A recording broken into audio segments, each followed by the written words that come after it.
My number one tip would be to be slow and steady. There's a feeling of wanting to rush because we want to get out of the pain, and it is so scary. Slow, understand what you're doing. Ask the questions. Pause if you need to. Because when you put pen to paper and you're signing a settlement, it will impact the rest of your life and your children's lives, right? Slow and steady. Slow, slow, and take good care of yourself and get help, right? But slow, right? Because we want to get out of it. People are like, how fast is it going to go? Can I get faster? Can I get out of this? And then sometimes people have settlements that they've signed that they're like, what was I doing? Yeah. Right? Slow and get help. Get help when you need it. You deserve it. Nobody should be alone. Nobody should be alone. Welcome to the Divorce Discussions Podcast, where professionals share practical guidance to help you move through divorce with clarity and confidence. Let's get into the discussion. Nobody prepares you for the first night when your kids aren't there. The house is quiet, their rooms are empty, and you're sitting there with this weight that no one really talks about. The grief of sharing your children, not because you lost them, but because the life you pictured looks different than this. If you're a co-parent struggling with the emotional side of this journey, the communication battles, the guilt, the sadness, this conversation is going to meet you exactly where you are. Welcome to Divorce Discussions. I'm your host, Angie Weber, and the director at the Divorce Support Collective, where we seek to reimagine the process of divorce through collaboration and support. And today I'm so excited to be joined by Nora Marcus, a licensed social worker, mediator, and co-parenting specialist.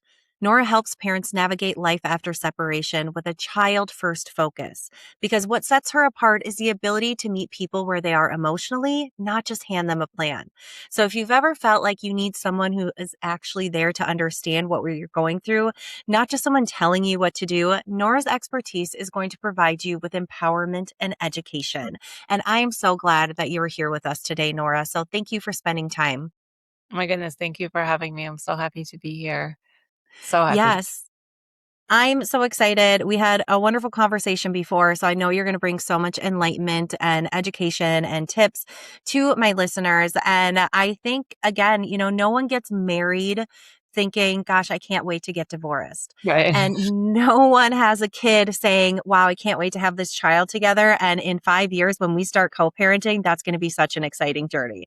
Oh my But it's goodness. just, Oh, right? It's just one of no, those things that, never happens. yeah. Exactly. So it's just something that sometimes we get thrown in life. And again, I know that you're here to really help our co-parents who are listening navigate that journey. And so let's kind of start with that emotional side, because again, we can talk about the logistics and we're going to get into some of that practical Wow. stuff of, what should we be looking at? What are some tips for communication? But really, why is it that your clients that you're seeing or co-parents that you're helping really feel so much sadness about losing time with their kids? And what can they do when they're in that kind of valley of all that sadness? Yeah, I think it's really important that we recognize a divorce at its core is about loss, Mm, right? And as humans, our brains are loss avoidant. And so there's a struggle here. It's a natural struggle because mm, our brains and our bodies are working so hard to protect us from the loss. It's a natural thing to want to be with your kids all the time. When you have kids, you don't imagine sharing time with them. And so I don't necessarily believe that our emotions around this are a problem that needs solving. I mm, actually think they need a holding, right? Because for me, for clients and colleagues, I try to help everybody see that we can't fix that feeling. It's not so intense all the time as it is the first time it happens. And divorce is not a singular event, it's a lifetime event. So there's going to be times that it happens again. Maybe it's 2 years down the line and suddenly you're like, oh my goodness, Thanksgiving is the worst thing that's ever happened because my kids aren't here. mm, Okay. It's okay for you to pause. It's okay for you to do something different. It's okay for you to be sad, to miss your kids. And I think there's this sort of idea of like, okay, like it's been a little bit of time and sort of like this get over it idea. But I don't think that that's necessarily realistic. yeah. And when we push back or like we try to squash that experience, I think it becomes so much harder instead of being like, hey, you know what? I notice that these days are really hard for me. Say it's holidays, and I'm going to do something different, or I'm going to make different plans, or I maybe am going to step back from my normal tradition and do something else. And on the flip side of it, when you have your children with you, it can also feel different because their other parent isn't there. And to be quite honest, when we're thinking about it from the kids' perspective, they're now having holidays, right?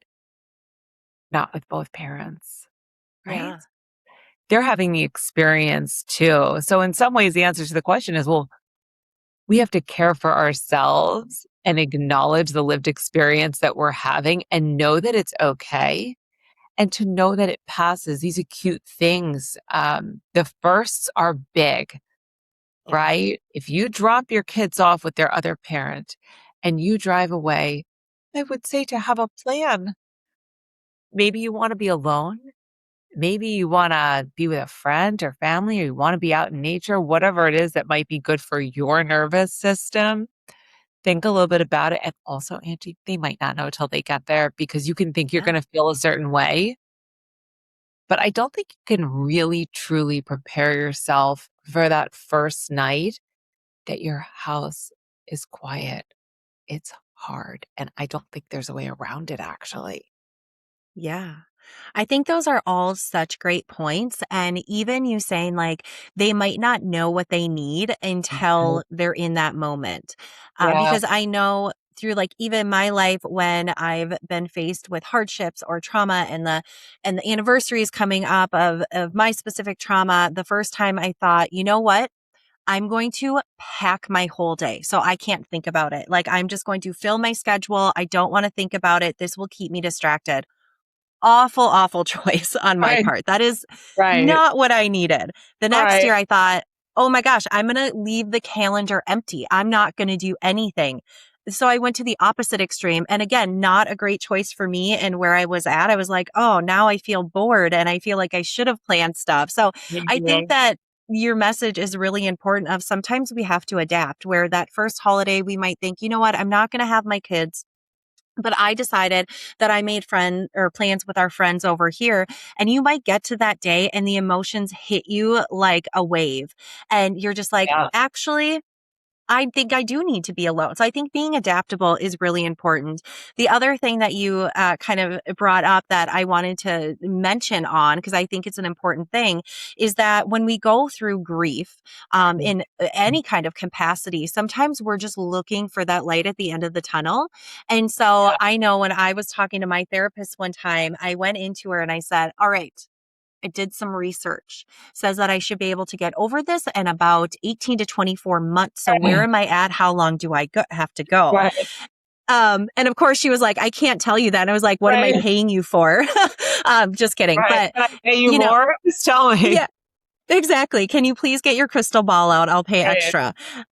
But I think that's important to know too, is that sometimes this healing journey, we might do all the research and look at all the statistics and say, okay, so after the first one, it's not going to be as bad, but the second one might be just as hard. So what would Oh, you give as advice or encouragement to those parents who are like, I still feel like it is so hard every time I have to hand my kids off and it doesn't seem to be getting any better? hmm. So I think with the holidays is very different than like your regular schedule, right? Because I think sometimes we have to have a little grace with ourselves Mm, because I think we want something to go a certain way. There's so much that's out of our control. So we're like trying to control something, trying to control our feelings, or like you want a timeline when you go into therapy, or clients will come to me and say, how long is the mediation going to take? How long does it get to settlement? sure. That all depends on the work that's going on, right? I don't have a specific timeline, right? And so for parents who are wondering, well, this isn't getting easier in the beginning, it's okay that it's not getting easier, especially in the first year, let's say, post split, that you're splitting time with the kids. And I also think it's important that we hold the fact that divorce touches everything in your life. Mm, I want to bring my hands up because it's literally holistic. There's nothing in yeah. your life that it doesn't touch. So you might be going into school conferences and it's your first time going, being divorced. No, divorce is very exposing, right? So you could be 6 months in and suddenly it's school conferences and you're like way set back suddenly, right? That's Yeah. okay. That's okay because we want to be out of the pain. Of course, who wants to be in the pain? And we just don't want to. That's a horrible Yeah. feeling. But these things, or it's the summer comes up and suddenly you're like knocked back down. And that's something is a theme I actually hear a lot from people is like they're one step forward, two steps back. But Mm. I also want to highlight the fact that parenting is really hard. Mm. Parenting is a wild and beautiful ride. And that's happening in the midst of you dealing with your own adult emotions. So your kids could be having a really rough time. And guess what? Suddenly you're like, this is horrible. I thought we were doing great. It's sort of like when for people who have a little bit older kids, you could think about when your kids are babies and you'd get into like a routine and you're like, okay, we're in a groove. Like they're sleeping, we're eating, and things are going great. And suddenly there's a sleep regression or teething. And you're like, oh my gosh, we'll never sleep again. Yep. It's very similar to that because things happen with your kids and that affects you too. They might also suddenly have grief about the divorce that they didn't have before, depending on their developmental age. So, what I would offer to people really is it actually, if they could reflect back, most people will say, even though they think it's not getting easier, that it is because they have practice, because they have to learn Mm. to flex a muscle they've never flexed before. And it's okay to hold both things because many things are true at once. You can say, Yes. I'm getting better at this. I can breathe easier. I notice I'm sleeping a little bit better. Little incremental changes because when we're in a panic, right, we can't really think that well. So we're like, oh my gosh, everything is horrible. It's like, wait, I noticed I'm able to eat breakfast again. It's like, oh, that's a really big deal. Yeah. Right? That's a big deal, and we bypass it, right? We're just like, "Oh," or I didn't cry today." That's a really big deal, Yeah. right? So it might be getting better even if we don't feel like it's getting better, right? Yeah. Absolutely. And I think it's important for the listeners to know too, if they are feeling like this, that, it's okay to even jot in your notes in your phone or in a Mhm. notebook, like, look at, I did this today, even if it Yeah, is, I ate breakfast today. Cause I yes, think yes. sometimes we get so caught up in these Mhm. beliefs that we have or these things that we're telling us. And sometimes we just need to make like an evidence folder to be Yes, like, you know what? yes, No, I got through that first holiday. We made it through summer, or yes, I made it, while they were on vacation or with the other parent or at summer camp. yes, And yeah, yes. just the smallest things can make a huge difference. Oh gosh, so big. I love that, idea. I often say to parents, I'm like, where are your children? And they look at me like, what do you, where are my kids? Like, obviously the answer is they're at school. I'm like, how'd they get there? And I'm like, well, I took them to the bus. I took them to school. I'm like, are their clothes clean? And the answer is yes. Their lunch is packed. They're in clean clothes. Like they've done their Yeah. homework. They did their science project. They're in after school activities. They're thriving. I'm like, you're doing the thing. It's a Yeah. big deal. So I love Yeah. that, this like noting down so people can really see it. It's tangible. It's a big thing, right? We bypass the small things, and these small things Yeah. are the building blocks to much bigger things. Yeah, absolutely. Well, so we can be dealing with the emotional piece of it, and we can making those evidence folders and trying to remind ourselves that we're still making it through even when it's hard. And Yeah. one thing at the Divorce Support Collective that we are so passionate about is that we have professionals from all different expertise in different areas of divorce, because it's not Mhm. just, hey, I need to go find the shark of a lawyer, so and that will just make my divorce as smooth as possible, right? There's Right. multiple different professionals that can help you be Uh, supported in the different areas of divorce. Cause like you were saying, divorce affects everything. So yeah. specific to what you do through the co-parenting stuff, why is it so important, or how does co-parenting support make a difference in a divorce? Mhm. It makes such a big difference. I'm so glad you asked that because I'm a firm believer that we all need to stay in our lane and do what we're really, really good at. So lawyers don't really have training to Mm. write developmentally appropriate parenting plans. That doesn't mean that they can't write amazing parenting plans, because I am so fortunate to work with amazing, compassionate, family-focused attorneys. Yeah. But having a team of people supporting a family, right? It's in their best interest because they're held, right? You have a financial question, ask a CDFA. For anybody who doesn't know what those letters mean, it's a certified divorce financial analyst, because divorce money isn't regular money, right? It affects your kids, it affects your life and your future, right? So you need somebody that can really crunch the numbers, and it's going to come up with more creative solutions maybe Yeah. than somebody else, right? For myself, writing parenting plans, and I'm a super high touch professional, so I'm working with people on, how are you going to tell the kids? Mm. How do we make sure they're supported at school? What are we going to tell our community, right? How are we going to navigate when there's school events? What are we going to do when the kids are upset asking for the other parents? We have to Mm. be in reality. It can be very easy to sit at a table as a professional and not actually be helping people navigate through what their day to day looks like. And so, for a person like myself who does co parenting work, I'm in the trenches with the families that I work with, because it's really nice to make a plan, but sometimes, like, the calendar isn't our friend and things don't line up. And so we have to think outside the box, and we have to have some Yeah. tools in our toolbox to do that. So working with somebody who has mental health background, who has the proper training to do this, it can only add to a really holistic settlement ultimately, that's going to be child focused through and through, because every single decision that is made in a divorce process impacts kids. Mhm. People might not realize it. The money impacts kids. Every little thing impacts them, right? And that's part of my work, is to bring the child's voice into the room, right? Because they're the Yeah. unwilling participants in a divorce. And it can be very hard for parents, no fault of their own, because they're trying to do so many things. They're dealing with their own loss and grief. And we just need to refocus. Everybody needs help, right? Yeah. Specialized help, even better, right? Yeah, absolutely. And just when you were talking about that too, because again, at the Divorce Support Collective, we're all about that too, like making sure we're staying in our own lane. So we have Mhm. people to help with the financial piece, we have people to help with the legal piece, and we have people to help with the emotional piece, which is 80% of divorce. And so that is really where you might want to bring in a few different professionals to Okay. help support you in that area, right? And just as you were talking about, again, like we really want people to have a support team while they're going through this transition and this journey, not because Mhm. we want you to be fighting with your soon to be ex or, those kind of lines, but because you deserve the support to get through here.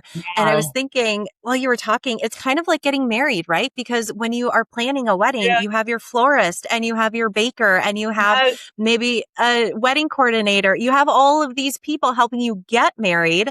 And Mhm. when you start untying that knot, there's also a group of people and professionals that you can band together to help Yeah. you through that transition too. So very interesting. Yeah. Yeah.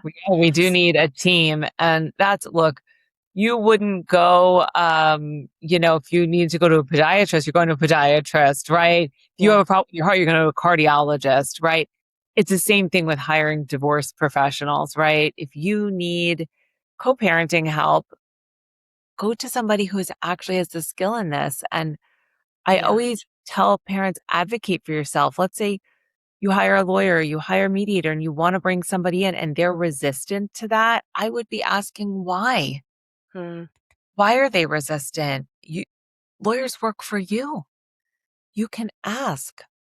You can say, you know what, I want to bring somebody in, or I don't know how we're going to tell the kids. Who can Yeah. help us with this? Right? We need to be having these conversations about changing the landscape of divorce, because it is so toxic. It is so toxic. Sometimes adult relationships don't work out. That's Yeah. okay. What happens next? How do we take care of the kids and make sure they're good? Right? Yeah. I mean, this happens. It's so common. And still, we have people running out to get shark attorneys. They want to litigate because they feel like they're safer in a litigation. But if you go into a courtroom, you're letting a judge who's a stranger to you decide what's best for your family. Yeah. So there's really no Yeah. safety there. Yeah, that's such a good point, and I think it's probably because, I mean, with just like, "Oh, we have to go get the lawyer who's the shark, and Mhm. that way we're gonna be the most protective." I think, obviously, we see that type of stuff in movies, right? And in shows, Yeah. like, that's just the go-to thing, Yeah. and, something I always talk about, I was actually just talking about this yesterday on a podcast that I was being interviewed on for my parenting work, and we were talking about kids and how it's really important to give kids choices. So you can do this or you can do that as a way to kind of Mhm. combat some of the arguments in the house and stuff.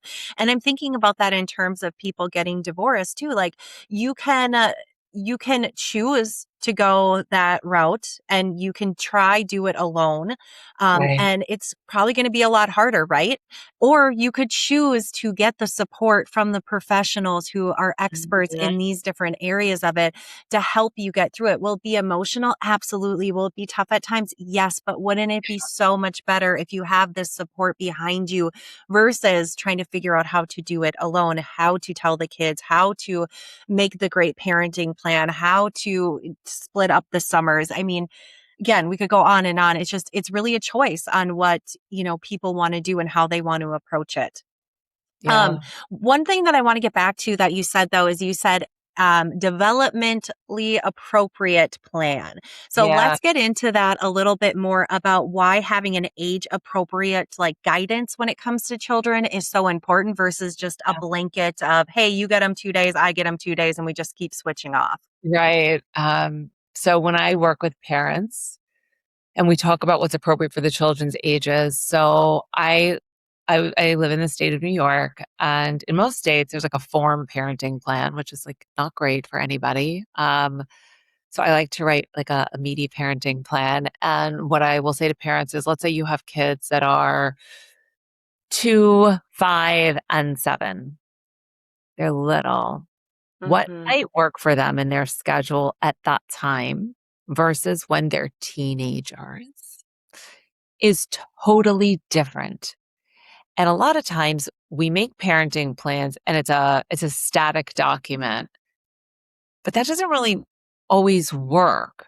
And how do we build caveats in that say, okay, we have little kids or we have a child who is differently abled in certain way, and we're going to need to see how their progress is and what that might look like and make accommodations for that. Having time where we're building and coming back to the table. Let's say somebody gets a new job even. This is not about being developmentally appropriate, but let's say somebody gets a Yeah. job where they have to travel. Okay, now what? Now we have to make changes. And even in that, as the kids are getting older, maybe it's more appropriate for them or they could handle being away from one of their parents for a longer time. But for instance, really little kids not having access to their parents for, let's say, a whole week right out the gate, it doesn't really work because we have to think about it from like their little eyes. Yeah. What's their experience like? We as adults can root down deep and we can do the thing, right? But in divorce, we're asking things of children that we would never do ourselves as adults. And I think globally, we need to pause and think about that, right? We just sort of Yeah. shuffle them around, but we're not really thinking about how that might be for them. And so writing plans that are developmentally appropriate is keeping in mind the children's ages. Like if you tell your children that you're getting divorced and they're 3 years old and 4 years old, they are going to have no clue about what this means. Their Hmm. brains cannot hold this knowledge and understand that what you're saying is final. What will happen then is years later, around 7, 8 years old, they probably won't even remember the conversation you had. And all these questions are going to come up again. So when I say developmentally appropriate, right, we're thinking, oh, what's going to work for kids like in nursery school, or maybe you're nesting for a little bit, or you're living really close and then you get a house a little further. How do we help parents be able to come back to the table so that their kids are okay as they grow, Yeah. right? As they grow. Yeah, I think that's such important things to think about, right? Because when people are going through divorce, they're so stuck in the now of like, how am I just going to make it through the next couple of days? And so having an expert like you to be able to say, okay, this is where we are now, but let's think in the future. Let's think about all of these different Mhm. situations that might be happening.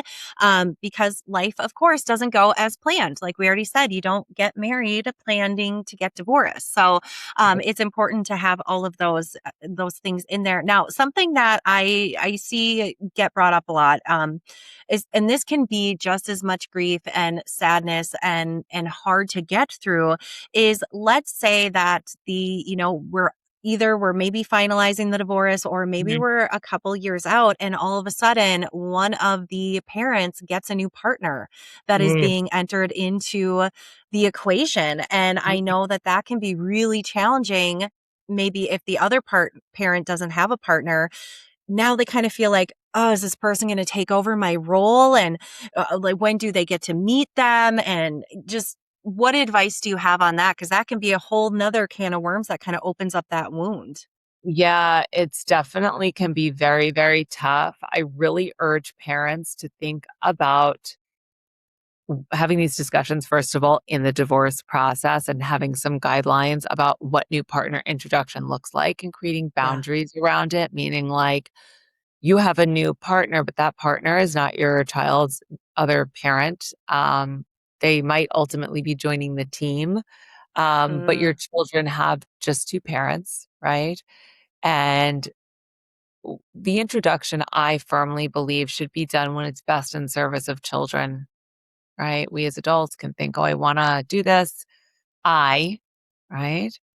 What's best for the kids? Kids, by and large, are really not interested in their parents' romantic life. It's just not something they think about. Even, even kids whose parents are under the same roof, hear kids being like, don't kiss or don't do mm-hmm. this. Like, it's very much the same. It's just more complicated, right? Because it's another new person who's not the parent. But, I see your laughing reaction because it's so true. Kids are like, Yeah. ew, gross. Like, how do I, right? It's the same sort of thing. And so introducing people when it's in service of the children and really making sure that your relationship is stable and that your new partner understands the dynamics of your life, of your co-parenting relationship, how you parent, how you and your child's other parent navigate the world together. I think that dating after divorce is really complicated and there's no possible other way to say it. It's not like you're dating in your early 20s and no responsibilities in the world. You, for the most part, like might have a mortgage, you have kids in tow, Mm, like you have huge responsibilities. You're navigating your work and schedules and vacations and life. And what I always urge parents to do, your children come first. Their needs come first. Let's say you introduce them to a new partner and you see that they're having a little bit of trouble. Pump the brakes. yeah.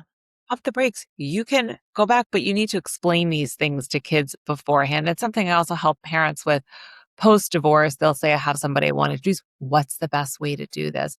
Let's have a conversation about it because it's weird, right?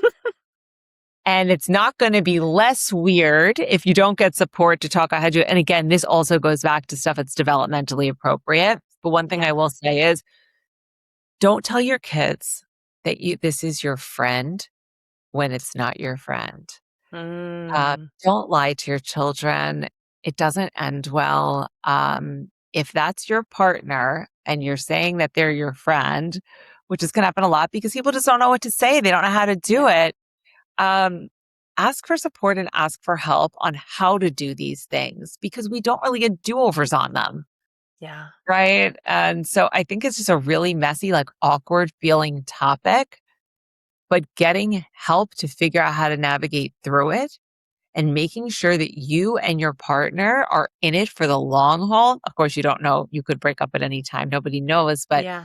you're really, really committed because I do not like a revolving door for kids. If you ask adult children whose parents did this, if they have, if they are a child who had two homes, they will all say they hated it. They Yeah. hated the way it felt. And we're going to be in relationship with our children as adults much longer than we are with them as children. And so I Mm, think when making these decisions, I urge parents to think about what's coming in the future and how we're going to answer for the choices that we make, because we will have to answer for them. Yeah. Right. Absolutely. Oh my gosh. I think those are such good points to have the conversation before. Let's talk about it before the divorce is finalized. And you know what, Nora? I have a feeling that there's some listeners right now who are saying, this all sounds really great. And I thought I was on the same page with my partner too when we were going through the divorce. Now it's finalized. And guess what? They just introduced the kids to their new partner after 3 months and we agreed to wait a year. What do we do? Do we take them to court? What can we do in that situation? For the most part, legally, the answer is nothing. And that's really hard. And I say Yeah. that to parents all the time. There's enforcing parts of the parenting plan. There's no parenting plan police, Angie, and that's the truth, Ugh, right? God forbid something terrible is happening to one of the children. There's abuse, neglect. That's a whole different story. So I don't yeah. want anybody listening to think that that is not possible to intervene on. If your child is in danger or you really believe they're in danger, you need to do something about it 100 million%. But some of these things, like getting dropped off late or they're hanging out with their new partner and that's not what we agreed to, it happens all the time, right? People don't adhere to their agreements. They're not good to their word. All I can say is continue to be aligned with your own morals, values, and ethics and how you parent. You are Yeah. only in control of yourself, how you react to things, what you say and do. You cannot control your child's other parent. You can't control your kids, even though we want to so badly Yeah. sometimes. So badly. So badly, and we can't. So it's really hard, right? But I also would urge people when these things happen, that's another time to reach out for support and to make sure that Mm, you're speaking to people that can hold the expanse of your emotions without giving you guidance to like do this and do that, because they may mean well because they love you. And I get it. yeah. And also, it doesn't help, right? The answer is, I'm here, right? We all have friends where we know like you could get riled up or like, don't go run and call your lawyer. You're just going to be spending a whole load of money, right? Yeah. For nothing. They can't really do anything anyways. If the children are like inappropriately exposed to things or somebody's sleeping over and shouldn't be, and the children are uncomfortable, you need to have a discussion, right? And if Yeah. it's really becoming an issue, then you really need to get some professionals involved, right? If your child's with their other parent and a new partner's staying over, you don't have agreement about this, it's really uncomfortable, the kids are not okay, then I would say hire a mediator, hire a co-parenting, just talk to somebody who can facilitate these discussions. We also want to look for how the kids are doing. Let's say something's happening. Are they having trouble in school? Are they Yeah. fighting with friends? Are they not sleeping? Let's lean in and watch how the kids are doing, because by and large, also children are having a very different experience than we are as adults. So Yeah. let's separate those things, right? Because an adult could have a feeling about a new partner introduction, but maybe the kids think it's awesome. Like, Yeah. that doesn't mean they love you any less. It doesn't mean your relationship with them is in danger. Um, but we're having different experiences than them. And so I think it's really important, to sort of close off on this note about this particular topic is like, we don't want to put our stuff on our kids. You may be angry and you may feel threatened, but don't bleed that onto your children. Adult Yeah. problems are for adults, not kids.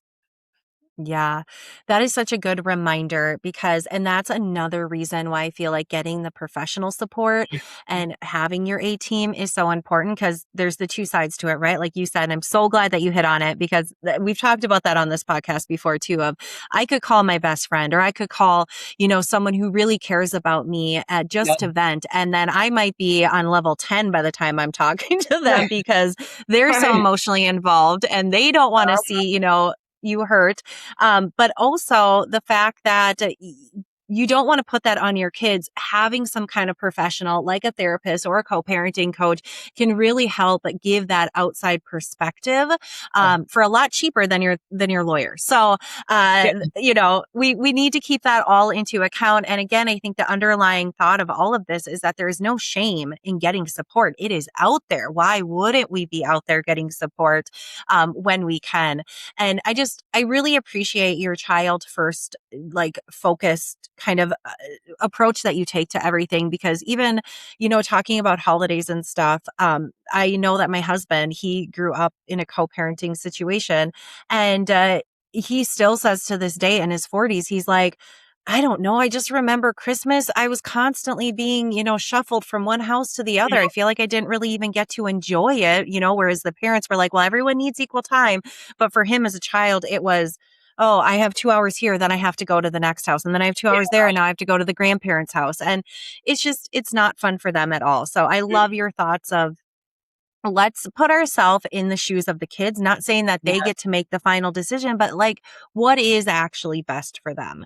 So Nora, I know that we're closing in on time right now. This has been such a great conversation. I know the listeners have gotten so many nuggets of thoughts, and just from all of the different clients that you've helped and the co-parents that you've sat in the trenches with, if you could tell a parent who is starting at square one of the divorce journey and the co-parenting journey, what is your number one tip for them? Oh, goodness. My number one tip would be to be slow and steady. There's a feeling of wanting to rush because we want to get out of the pain, and it is so scary. Slow. Understand what you're doing. Ask the questions. Pause if you need to. Because when you put pen to paper and you're signing a settlement, it will impact the rest of your life and your children's lives, right? Slow and steady. Slow, and take good care of yourself and get help, right? But slow, right? Because we want to get out of it. People are like, how fast is it going to go? Can I get faster? Can I get out of this? And then sometimes people have settlements that they've signed that they're like, what was I doing? Yeah. Right? Slow and get help. Get help when you need it. You deserve it. Nobody should be alone. Nobody should be alone. Yes. Yes. I think, again, that's an underlying message of this episode is you deserve it. You're worth it. You need the support. You deserve the support. And the beautiful thing is you can get the support. So listeners, you are able to go to the show notes right now and you can get connected with Nora if you have more questions for her, have a conversation with her.